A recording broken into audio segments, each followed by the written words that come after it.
All right. Hello, everyone, and welcome to episode 37 of the Hideout. Today, like always, we're going to be talking about Web3, Metaverse, gaming, just all the new and exciting stuff that we've been seeing in the space. We have a great panel today. We're going to be joined by two really exciting projects doing very different things in the space. So really excited to get into it. What we'll do is we'll start with some introductions, and then we will get into, I guess, the thick of our questions. And I think we might have one more guest coming on, so let me just get him on.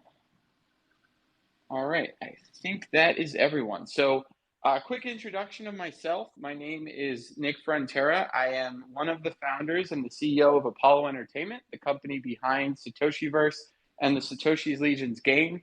We've been building for about 3.5 years now. We started as a comic project in the early days of NFTs with famous comic artist Jose Delbo, who worked for 70 years with Marvel and DC Comics before becoming one of the biggest comic artists in the crypto space. So we've been, on this journey for a long time. For the past 1.5 years, we've been building our game, Satoshi's Legions, in Unreal Engine 5. And we're excited. We're getting real close to the mainnet release of that later this year. So what I'm going to do actually is I am going to pin a tweet with a bunch of information about the project so that you guys can see it. I would also encourage any of our projects on here to pin whatever you'd like to the spaces. But we will start with let's start with Introverse. Welcome to the space. Could you give us a quick introduction of yourself, of the project, and let us know what you've been working on? Hello. How are you doing? Doing good. How are you? Doing great. Thank you so much. So first of all, thank you so much for this opportunity. We are super happy and super honored to be inside your space. To be inside this building market to talk with the builders. I would like also ask you if it is possible if you can bring up also my co-founder, Zoe, she has with the PFP of the Word of Women. Yeah, So I got her. I think she's coming up now. There we go. amazing. So regarding the Introverse, I can talk about it a lot, but what I can say, so we define ourselves as a gaming experience layer, which is cross-community, cross-chain, cross-platform. So when I say this, you say, what does it mean? So what does it mean that we create an experience which is mostly gaming? I mean, our first objective is to create games, but instead of using our own assets, we bring different NFT projects, PFP project and games together, and these projects mainly collaborate and compete between each other. So we create these events, these gaming events that projects can compete between each other. The community can compete between each other. And one of these events that we call it NFT World Cup, that we are at the end of August, we are running the second edition, which is NFT World Cup Summer Edition. And we are super happy. Actually, we started, with this kind of format, we started more than 3 months ago. We have the first round of NFT World Cup, which we have involved more than 16 projects, which all on Ethereum. And we have 3,000 players, 200,000 game sessions, because we put together the different projects that they compete with each other in a Street Fighter gaming. So from each project, we get one of their PFP that represent their project. They give to us, and we transform it to the avatar 3D and integrate it inside our game. And during this event, that people can select these avatars and try to, compete between each other and make the matches. And at the end, the communities with the most points that go to the next rounds and the next rounds and the final, and they can win the tournament. And because of the success of the first first tournament. In this tournament, we are aiming to reach to 32 projects. We have now more than 20 projects. We are partnering with the VAX, with the Polygon, their official partner, and also we are bringing this concept in real life. So we are also one of the co-organizer of the NFT Fest Lugano, and the final of NFT World Cup will be also in real life, because we have 300 square meter of gaming arena over there, and people also can come there and can play the final also in real life from our gaming PC. And if they come there, they can get extra points. This is all about Introverse, what we are doing right now. Of course, maybe Soya can explain even more about. She can also integrate, but this is the whole concept about an Introverse and NFT World Cup. Amazing. No, that sounds awesome. I love the kind of cross project collaboration that you guys are doing, and the competitive format is a very cool way of doing that. So definitely excited to learn more from both of you as we kind of dive into the questions. Maybe just for sake of keeping the introduction short, we'll move to why don't we go to Web3 Comic Con? Todd, do we have you over there? Yeah, absolutely. How's it going? Thank you so much for having me, man. Doing good. How are you? Doing good, man. So TLDR, what Adult Fantasy is, we're a team of veterans from Marvel Entertainment, Cartoon Network, Adult Swim, and Adult Fantasy. No matter what the name says, we don't say smut, I promise. Basically, Adult Fantasy help our community members create their own world-class IPs, and we do so sort of under the umbrella larger building. And the way that we do that is by building and introducing different tools. And we can talk about some of the other ones later, but our current tool, the one that we're about to launch, is something called Web3 Comic Con. So if you go to comicon.com, what you'll see is that on August 16th through the 18th, we're launching the largest online-only Web3 pop culture conference that celebrates both fans and creators. And so you'll also see the Web3 Comic-Con logo. I think it's next to me, at least on my MySpaces account. You can click that and follow it, and you got all the links right there too. So we're doing basically, if you've ever been to New York Comic-Con or San Diego Comic-Con or any large convention, we're creating the Web3 version of pop culture conferences. And so this is one of the tools that we have out there. Very cool. As someone who's gone to many a Comic-Con in my day, I'm very excited to see how that plays out. And I think it's very needed. So really, really cool that you guys are doing that. Definitely excited to learn more. I think we have our last guest. Let's see. Do we have? They might have. Oh no, we have him here. American Ape, Ramon. Could you tell us a little bit about Myth Division? Yeah, absolutely. Thanks for having me. So Myth Division is essentially a multi-platform entertainment company. I founded it before getting into Web3 and NFTs, but it was essentially founded on the source material that I created in a comic book imprint. So I've had a career in working in Hollywood for, I don't know, probably 12, 13 years. So I've done a lot of different aspects of production, all the way through to animation. I've been in gaming as well. So I've had the opportunity to kind of see the development of a brand from beginning to end. And that includes everything from development to packaging to distribution, all kinds of things, merch and apparel, that kind of stuff. And so when Web3 popped up, it just made a lot of sense utilizing the technology. And so really pivoted kind of the core of how we are building the company.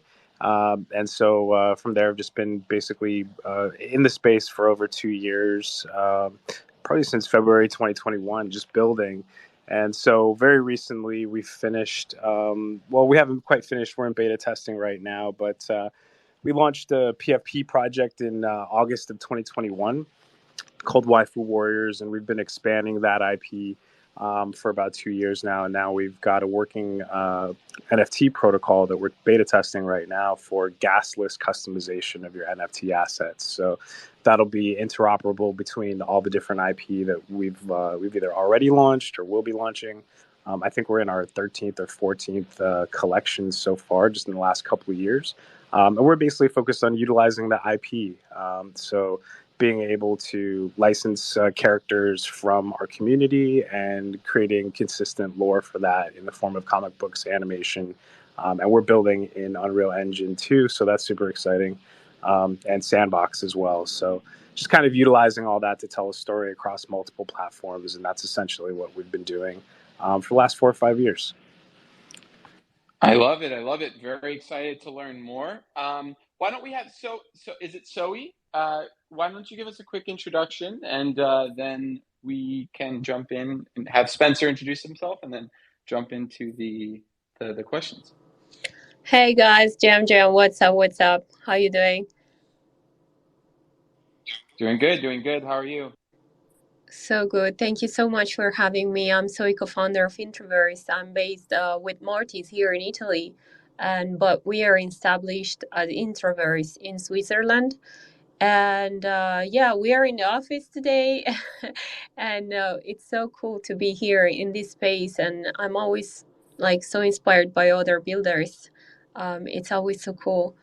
And yeah, we are basically organizing, this tournament in Introverse. And as Mortis was mentioning, we are trying to reach 32 projects. And right now we are also contacting ordinals collections, right, Mortis? Like we are having, some huge collections.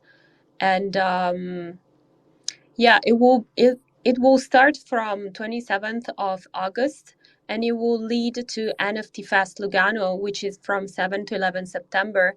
And we will have a final there.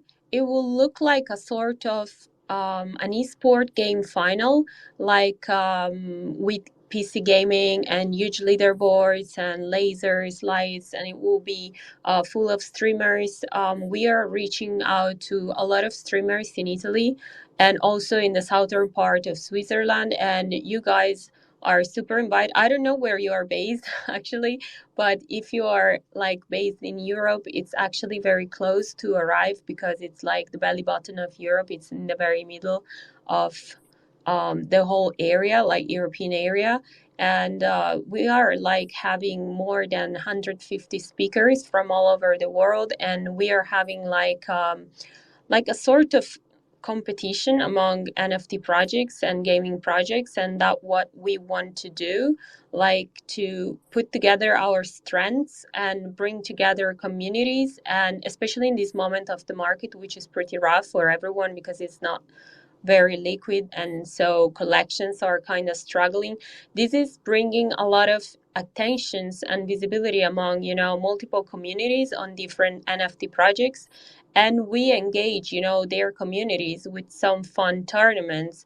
So we give visibilities, but also this brings a lot of increase in sales volume, and also in organic growth of different channels of platforms, like Twitter, like Discord, like anything else that a project is trying to leverage. And yeah. Amazing. Well, thank you so much for being here. We're excited to learn more as we dive in. And on that note, Spencer, why don't you introduce yourself and then take us into the questions? Yeah, sure thing. Thanks, Nick. So my name is Spencer Vogel. I've been working with Apollo Entertainment and Satoshiverse the last couple of years now on the business development and strategy side of things, and I run these spaces. So just getting into format a little bit, we'll start out with a question for everyone in the group. I'll call on someone to start, and then feel free to just jump in and keep the conversation moving from there. Then we'll move into some individual questions for each member of the group, and then if we have some time at the end, we'll do some more questions for everyone as well. And then also just a reminder for everyone who's here listening live, we do a giveaway every week. This week we're going to be giving away a Raise the Flag Satoshiverse NFT trading card, which will allow you to be able to play our game in closed alpha right now. So definitely stick around to the end of the space so that you can win that prize. So getting on to the first question, So maybe Todd, you could start us off with this one. So why is true digital ownership an important step forward for the gaming industry as a whole? I would really like that question, because I think it's important for us as a community and as a kind of a culture to realize that the last 25 years of everything that we've created isn't ours, because at some point we've put it online, and at some point we don't own anything that we post, right? Like, you post to YouTube, you post to any social network, you certainly may retain a little bit of your rights, but they actually retain the rights to everything, which is why their companies have grown so much. I mean, you're granting all these different companies and corporations the rights to own your content and do with it whatever they want, and so it becomes their content. And so one of the things that attracted me so much to Web3 was the fact that we own it, right? Like, you actually retain the right, you retain ownership, and you retain control of whatever it is that you create.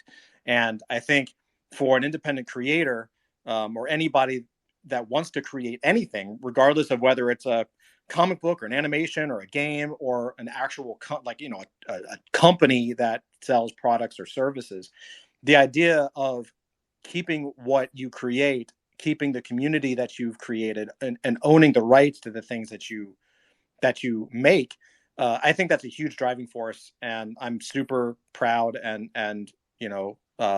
happy that we can be here so early in this adventure, because I think it will absolutely define the next generation, if that makes sense.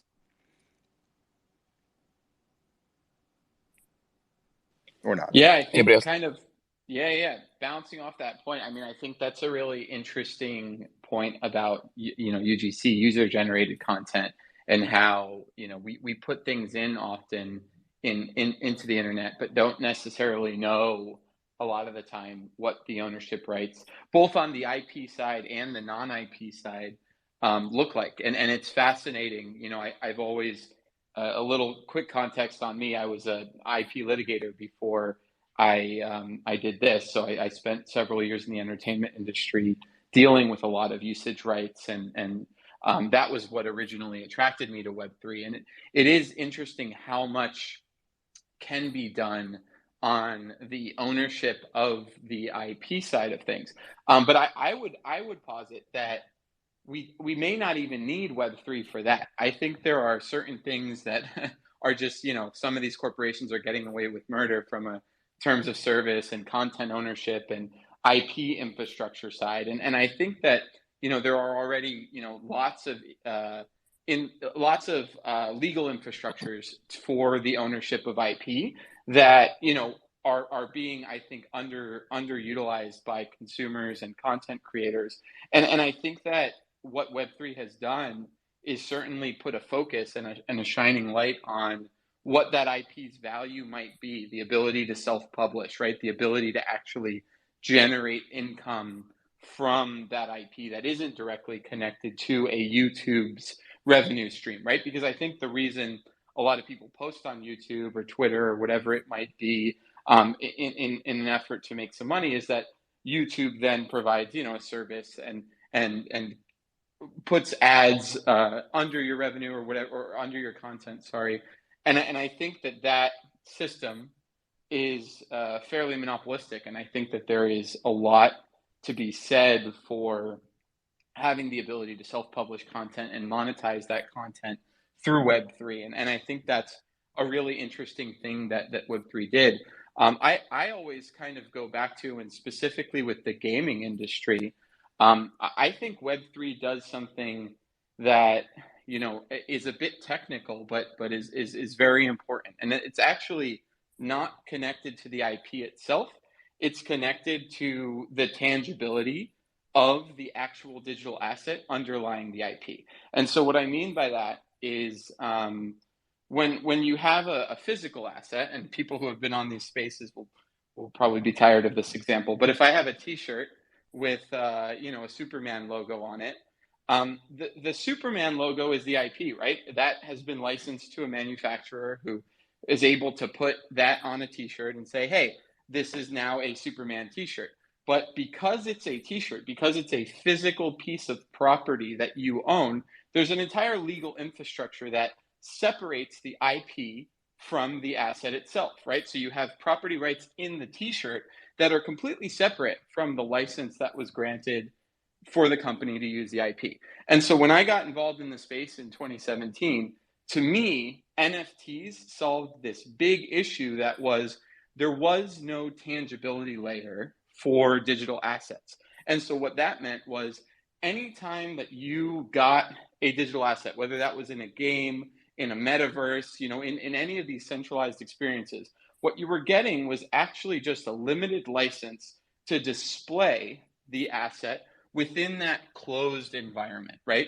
So there is no legal infrastructure for a tangible piece of digital property separate from that license. And so what NFTs have the potential to do is create essentially the t-shirt, right? And allow the Superman logo to be that Superman logo, that piece of IP that is separate from the tangible property that you can actually have property rights in. And so when I think about true ownership, that's what I think. I have tangible property rights in this underlying digital asset. And for me, that completely flips the gaming industry on its head, right? Because right now in traditional games, even if you feel like you own it, even if it's in your account, as a legal matter, you don't own anything. It's literally you have a license to use that within their ecosystem. It's almost always a revocable license, and they almost always can revoke without cause, right? And so there's no legal remedy. So there are games where you have stuff that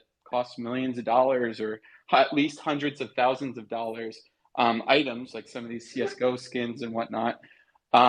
Those items are, apply the same terms as all the other items, and a revocable license to use it at the whim of the studio within their closed ecosystem. And Yeah. so when we think, sorry, go ahead. No, I was just going to really quickly to follow up on that because I think that's a great point.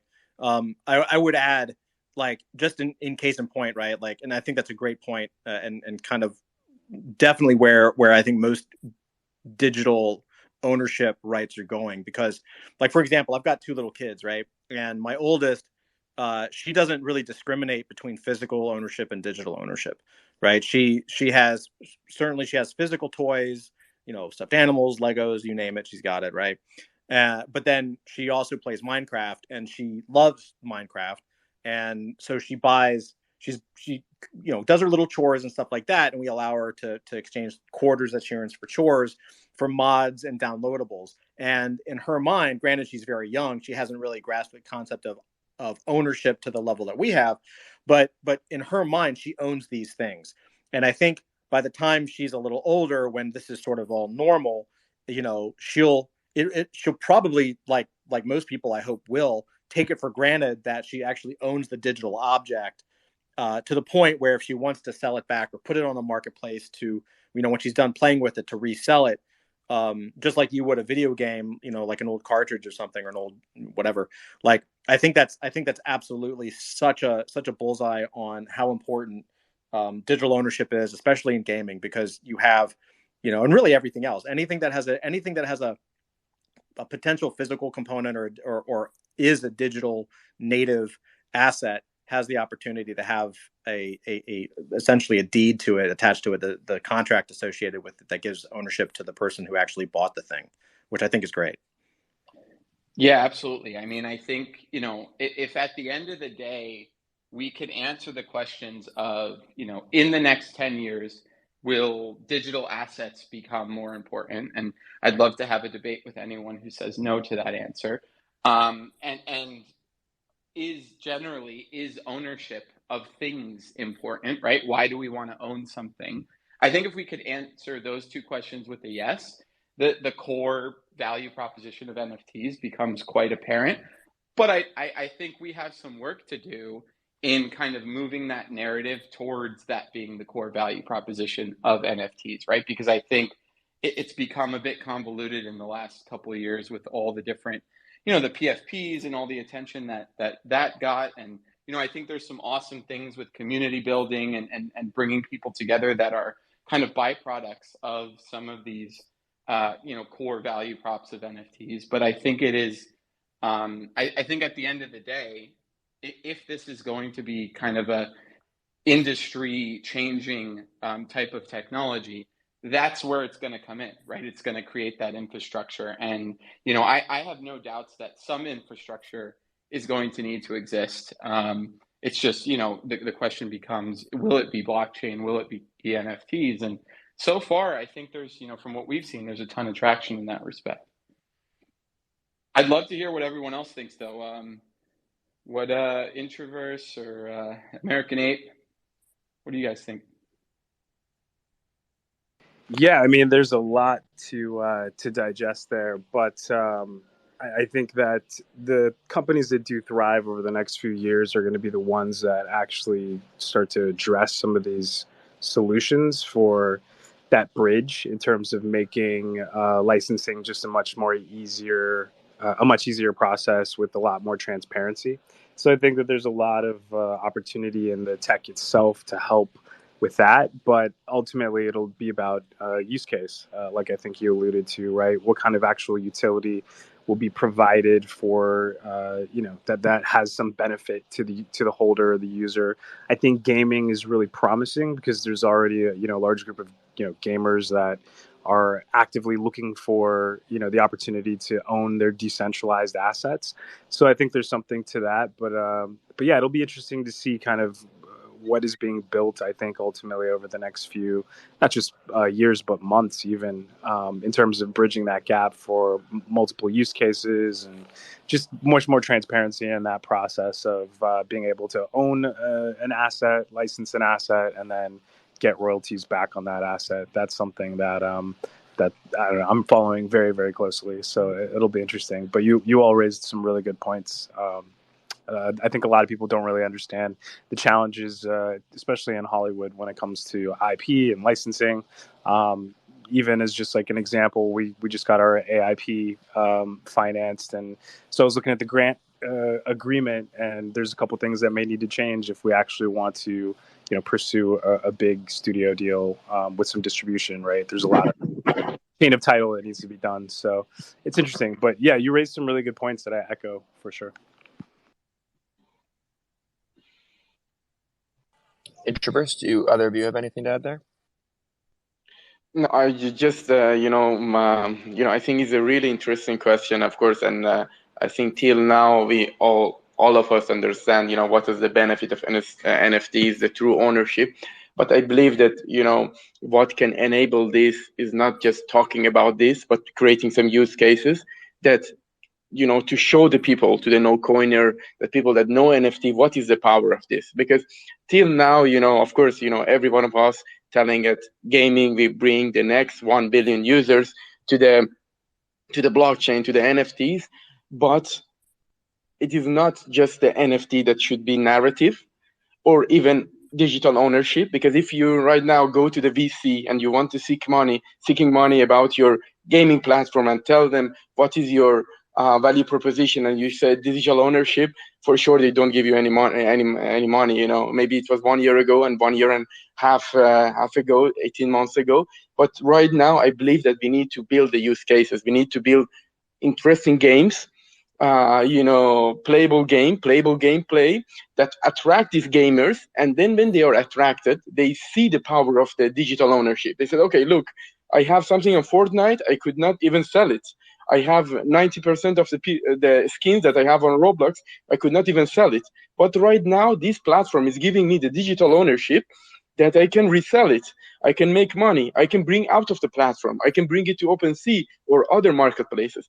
I believe, that right now we need to focus on building the use cases, building the, enhancing the user experiences, that bringing the next audience to this, not just by telling them, okay, this is we give you digital ownership.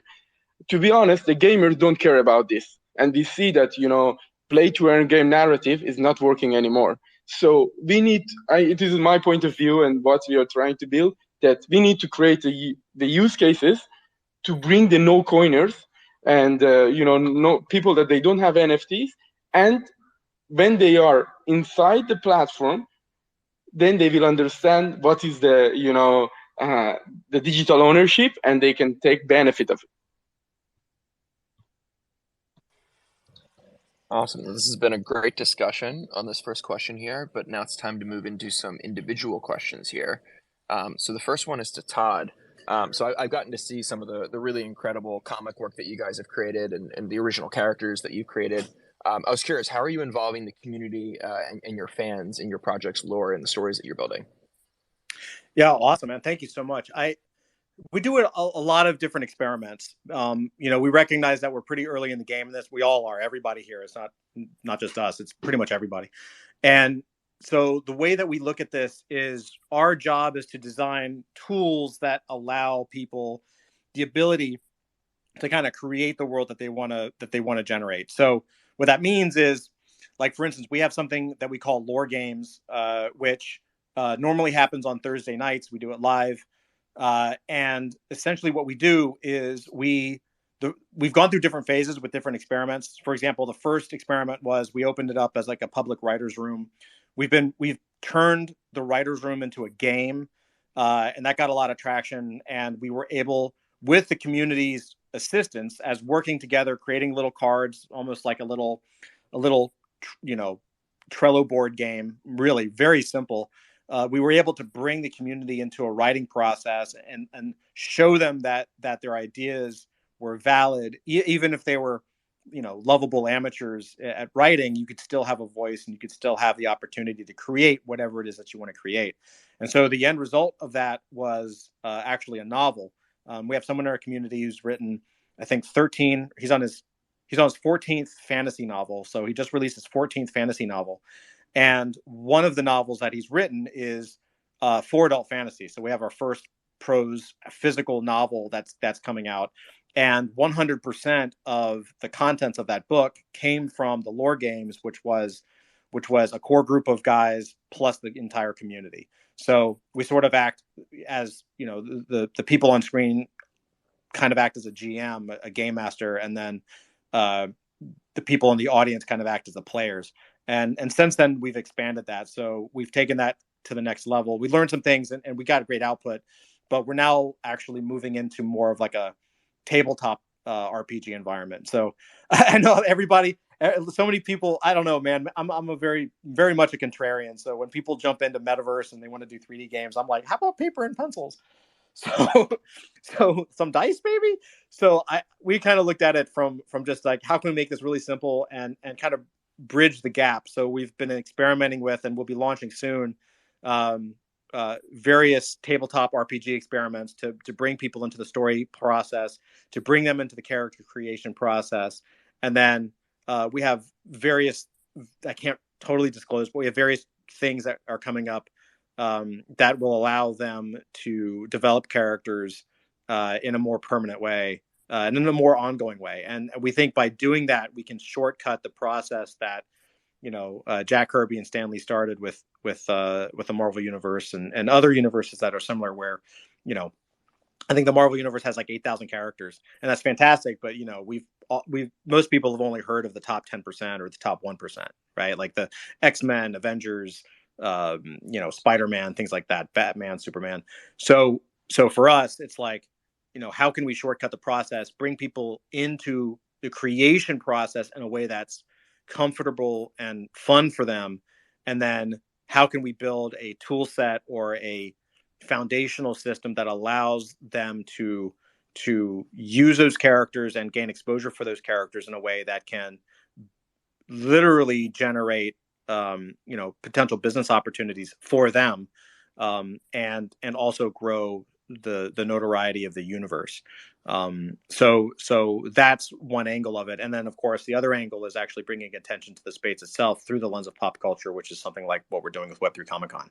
So Web3 Comic-Con is not necessarily a game, it's a convention, an online convention, but by highlighting builders, by highlighting creators, by highlighting other founders in the space, we can really, as a group, start to bring attention not just to our own projects and to each other's projects, but to the space at whole. Because I think one of the things that ties all of us together, at least on this call, is that we believe that as a group, we believe that one of the main ways to drive an audience into Web3 is through some form of popular culture, whether it's comics, toys, games, film, fashion, whatever that is, everything is a part of pop culture now.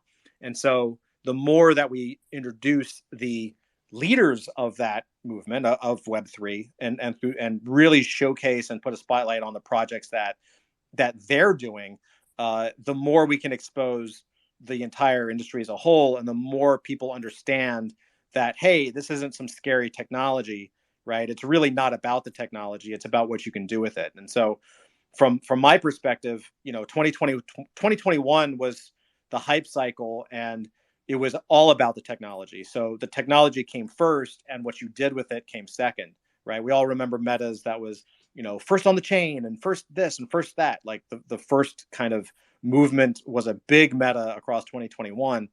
And then now, fortunately, I think we're moving to where Web3 and blockchain as a technical luxury or technical special thing is moving into the background, and it's really, okay, cool, what is the thing you're doing? And then maybe you talk about how Web3 supports that. And I think we saw that at San Diego Comic-Con. I think we're going to see more of it at New York Comic-Con, where you're having Web3 companies now go into these pop culture events, and there's no signage, there's no note, there's no pitch anywhere that suggests Web3.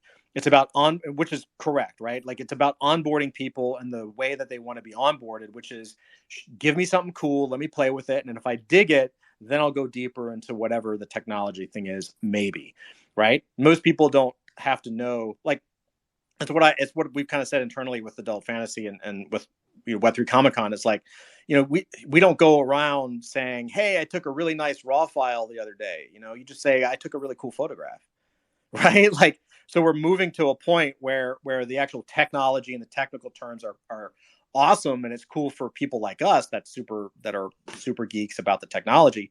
But 99% of the public doesn't give two craps about it. Like, it's not really their job to care. And so it's their job to care about the things they care about, and it's our job to create the new pop culture properties, right? Whether they be what American Ape is doing and his amazing stuff with his comics and animation, or what Introverse is doing. Like, it's up to us to create like the things that are going to draw people in, and then we can also give them the tools that, if they're interested, they can also create and kind of go deeper. Does that make sense? Makes sense. Thanks for sharing, Todd. Really appreciate your perspective. Sure. And then moving on to Introverse, I guess Morteza or Soy, either of you can jump in on this. So why do you think collaboration and interoperability are so important for Web3 communities?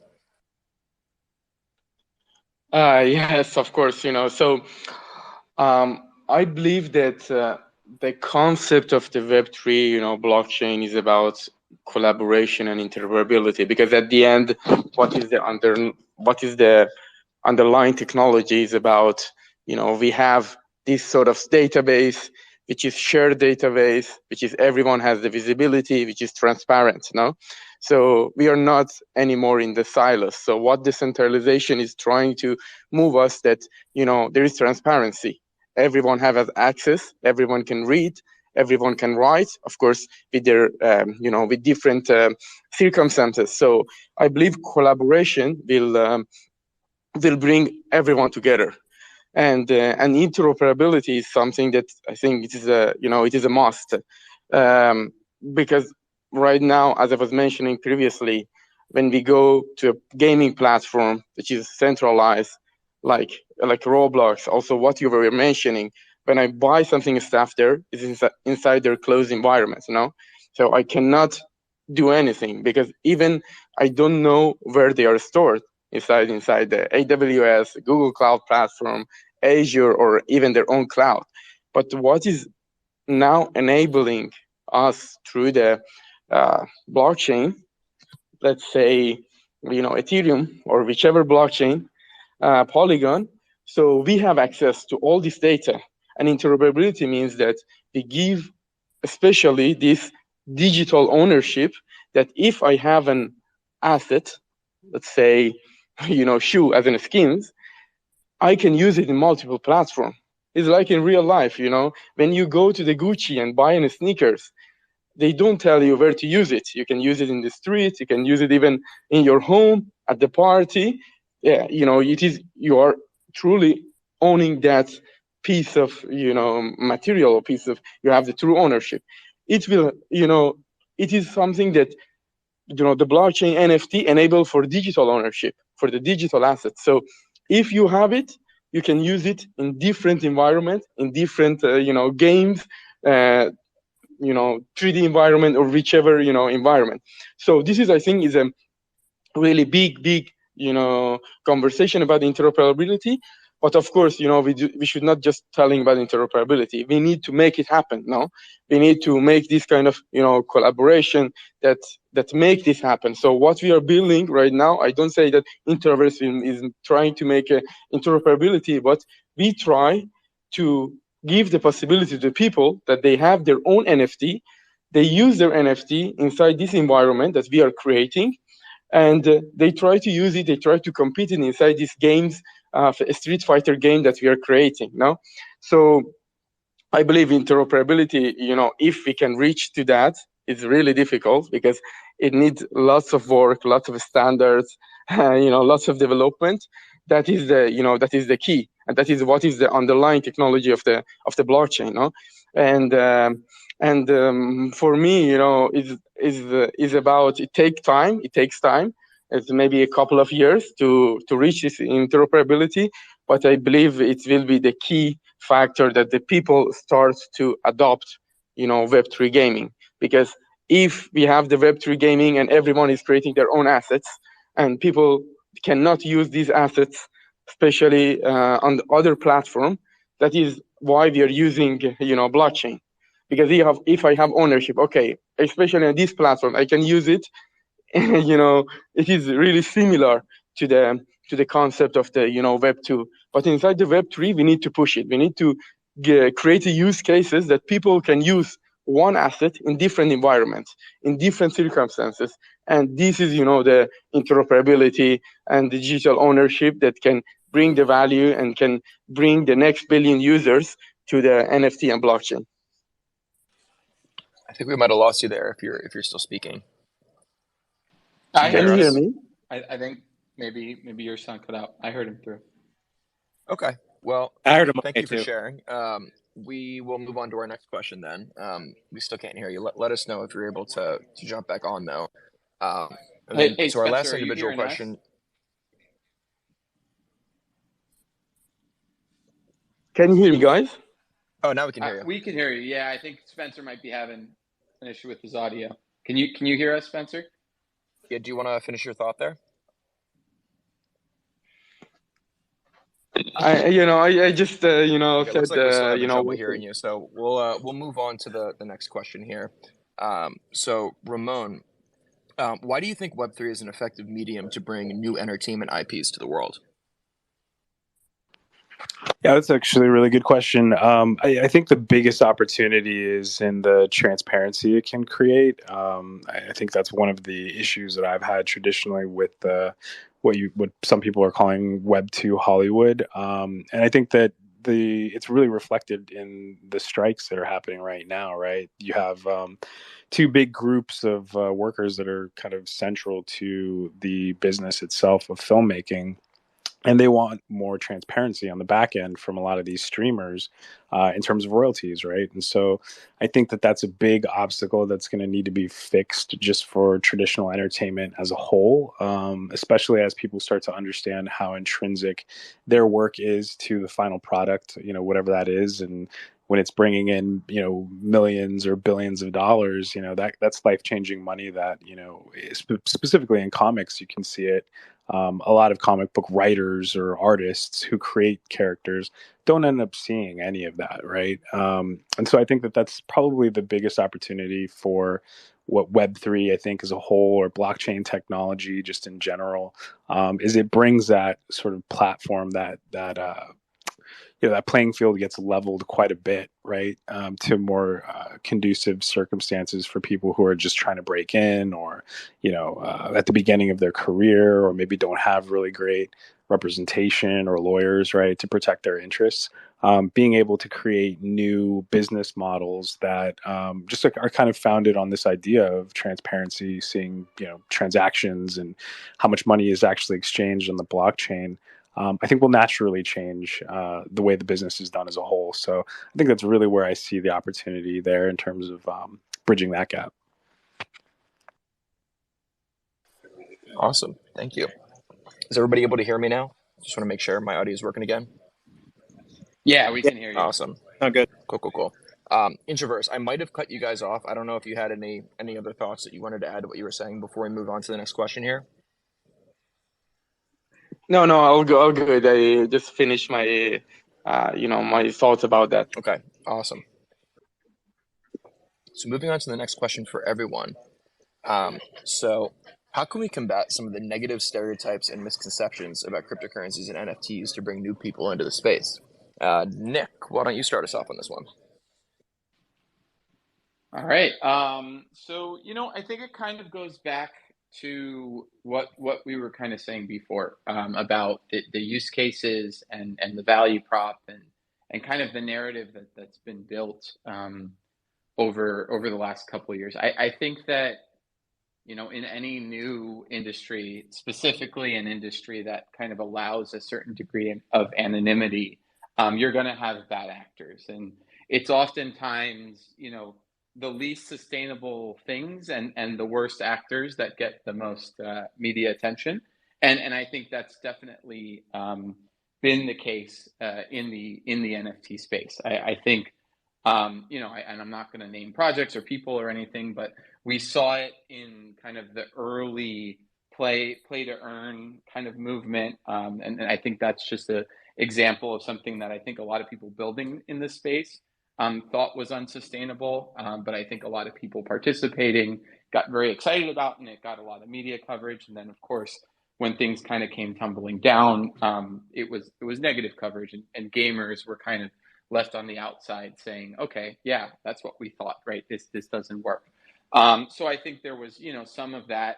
I think we had the PFP movement brought a lot of good, I think, in the early days, projects like the apes and what Hugo was doing, I thought was a really interesting concept and really was a really interesting experiment in giving users rights to their IP, encouraging kind of community participation. And then, we've seen all the things that have come from that, from the value prop of owning your IP. We see, what American Apes doing with Myth, and what we've done with Captain Apemo and the Apemo Army. We've seen a lot of spin-offs. I think there are, a handful of PFP projects and communities, really more than the PFP that represents them, that have really done something despite maybe a certain lack of sustainability. I mean, I think if we're all being honest with ourselves, it's very, very, very difficult to imagine a world where, you can sustain $100,000 entry memberships to something without like just a ridiculously established brand or some really big perk that people feel is part of it. And so we have seen a quite a big pullback in some of those numbers because they were inflated. It was a lot of trading and whatnot. And I think that took something that was very public and was even a very good idea at its core, and kind of colored it, poorly in the eyes of the public. And so I think, as we move forward, we're going to be, I think, looking at NFT as a technology much more than we're looking at NFTs as a product. And I guess what I mean by that is kind of the sentiment that we've been talking about today, which is that what NFTs really bring to the table is, I'd say, about 90% backend. And it's a tech that allows you to do some really interesting new stuff.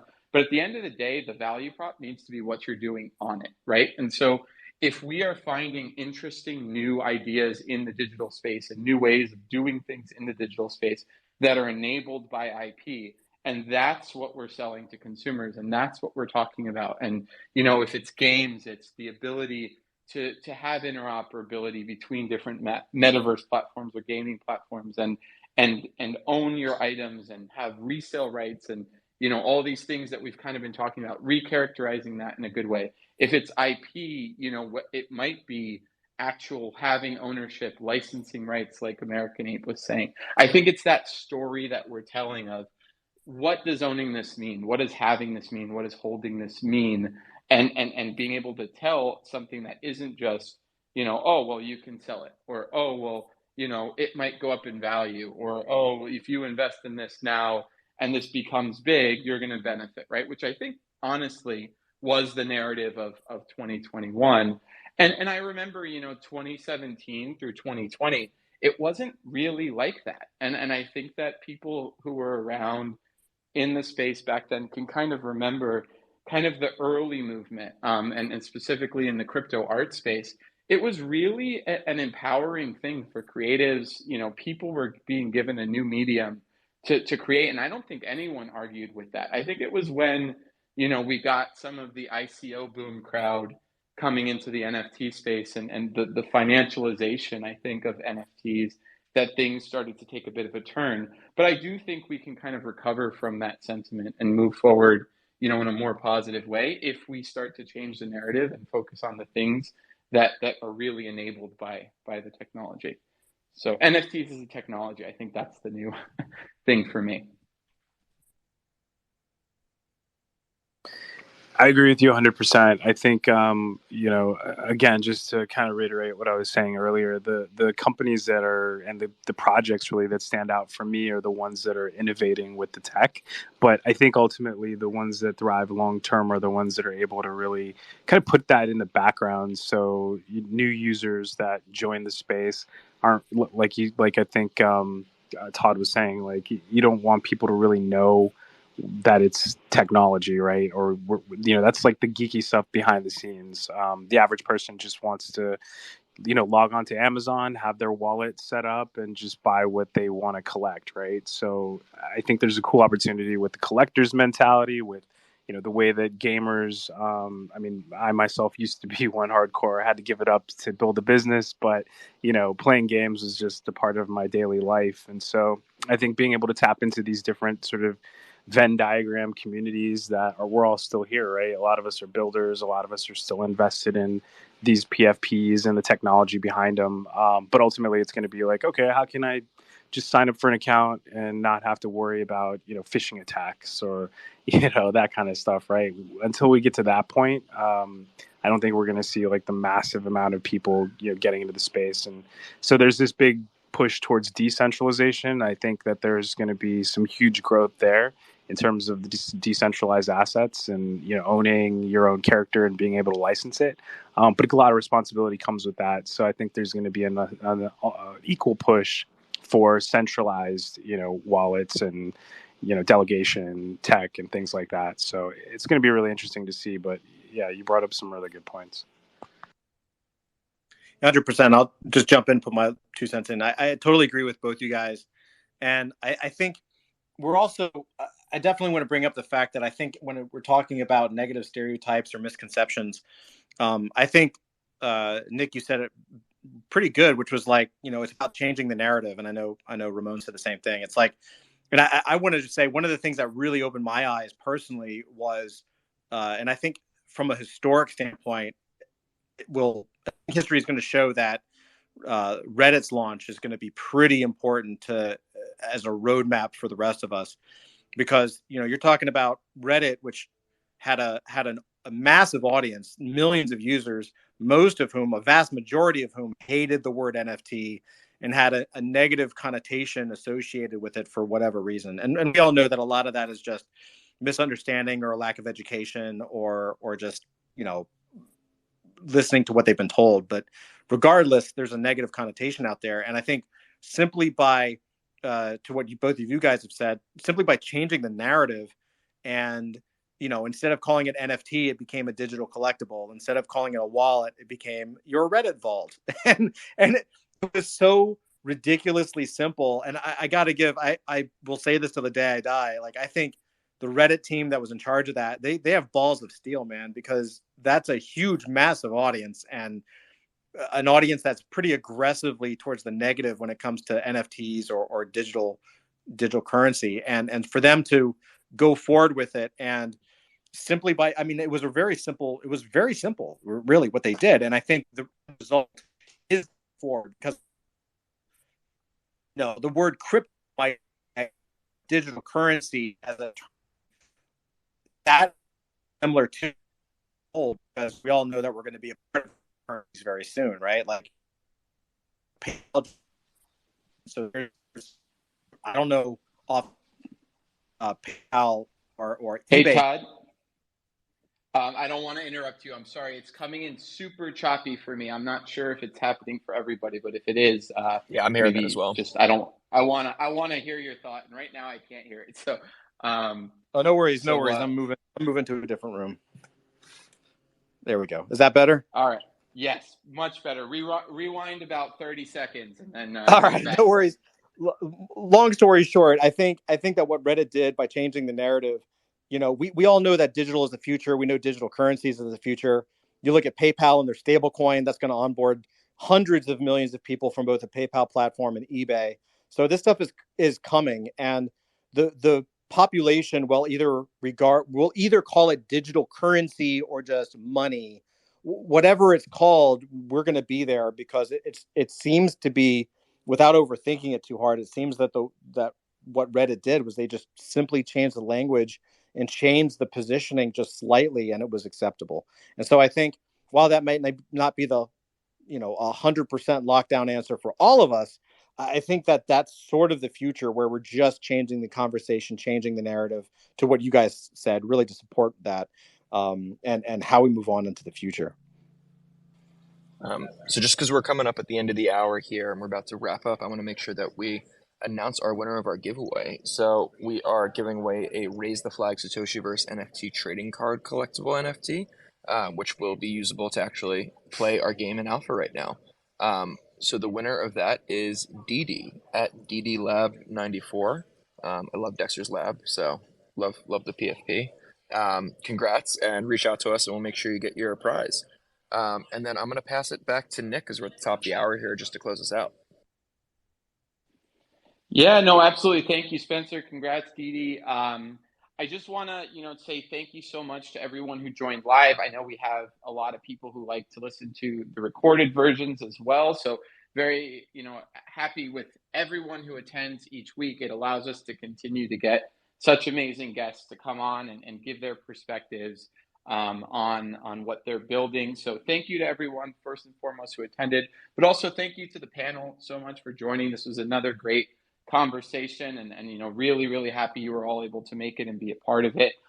For the group, please check out the projects that we have up here. Every one of them is doing something interesting and contributing in their own way to kind of this overall bigger thing that we're building. So give them a follow, check out what they're building, join the communities. We strongly encourage it. We'll definitely be looking for opportunities to partner and work with each and every one of the guests that we have on here going forward. A quick, if you are interested in the Satoshiverse, check out the pinned tweet. We've got a ton coming up with regards to our game that we've been building for the last 2 years. We're getting super close to launch, and you really only need a Satoshiverse collectible to join. So really low entry point right now, and soon we'll have no barrier to entry as we get to a point where we can take on more people on the servers. And so just, super excited about everything to come. I'll open the floor to anyone on the panel who wants to just give like a real quick closing thought. But otherwise, thank you so much to everyone who's here. And we will see everybody next week. Please join us. Yeah, if you don't mind, I'll just do a quick shout out. Everybody, please go check out web3comiccon.com. That's web3comiccon.com. You see the avatar next to it. You can follow that as well. Tickets are free. It's coming August 16th through the 18th. A huge online convention. We've had nearly 5,000 people claim their free ticket already. So if you haven't, don't miss it. Don't miss out. Just grab it. It's really simple. It's 100% free. 3 days. Some of the best projects in the space, and we would love to see you there. Come support something new. Appreciate it.